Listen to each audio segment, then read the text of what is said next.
Today I'm going to show you 3 different methods for making farmer's cheese, which is a fresh curd cheese and a very simple recipe if you are just starting out making cheese at home. The first method is the quickest, and you're going to fill a pot with a gallon of non-homogenized pasture-raised whole milk. Next, you're going to heat this milk up until it reaches about 180 degrees or until it starts to bubble up. And then you're going to add 1/3 cup of white vinegar, or you could also use lemon juice. Once the milk has heated, it's time to add the vinegar. Now you want to slowly add the vinegar and not whisk it too quickly so that you don't break up the milk too much. You want to allow the milk to curdle, which is going to make our cheese curds.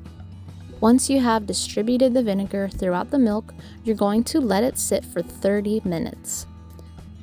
Then stir again, and you will see the curds formed and that they have separated from the whey. Now you will let this sit until it comes to room temperature.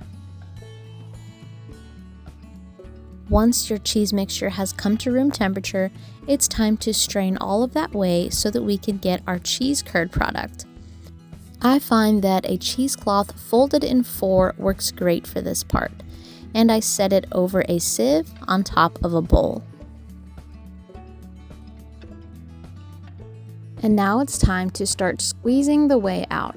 Make sure to carefully lift up the edges of your cheesecloth. With this quick method, you can either make a firm cheese log or a more crumbly cheese, and that's going to depend on how much whey you remove and how hard you squeeze it. The whey you can just discard, or you can save to use in recipes. I'm going to use some of the crumbly cheese to make a cottage cheese, and then I'm going to save the rest to make a cheese log. So for the cottage cheese, I'm just putting some cheese crumbles into a sieve. I'll finish that later. For the log cheese, I'm wrapping it up into that cheesecloth, and I'm just going to keep squeezing until no more whey is really coming out. And that's going to make a very firm cheese. As you can see, it's come out into one solid piece, and I can kind of shape it a little bit, but it is still a bit crumbly. This cheese was a little bit plain. I would add salt next time, but it's perfect for frying.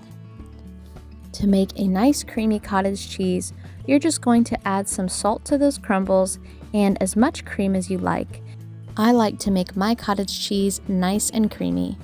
My favorite ways to use cottage cheese are in recipes like lasagna, and also I love to put it in smoothies because it gives the smoothie a cheesecake flavor. It's also going to boost the protein in whatever recipe you add it to.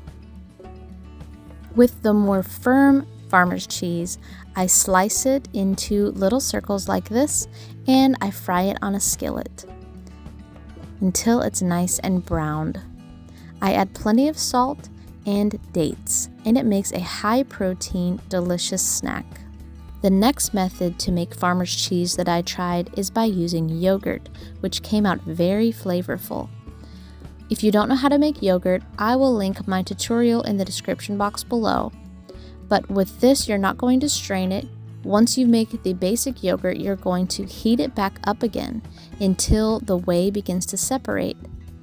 If you want a probiotic farmer's cheese, make sure to heat it on a lower temperature. It might take an hour or 2 for that whey to begin to separate. While it's hot, you can go ahead and add the acid. Again, for a gallon, you will add 1/3 cup of white vinegar or lemon juice.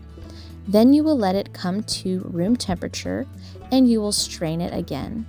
These curds were smaller and softer, and I really did enjoy the texture and the flavor. For me, it was too crumbly to make a log, but I loved the softness.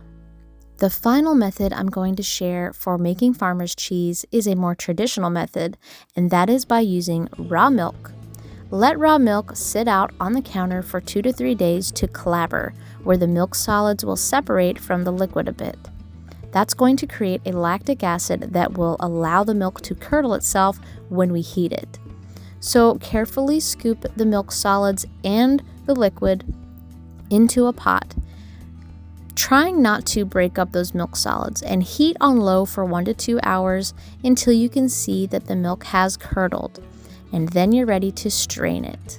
After straining, squeeze until it is a texture you like.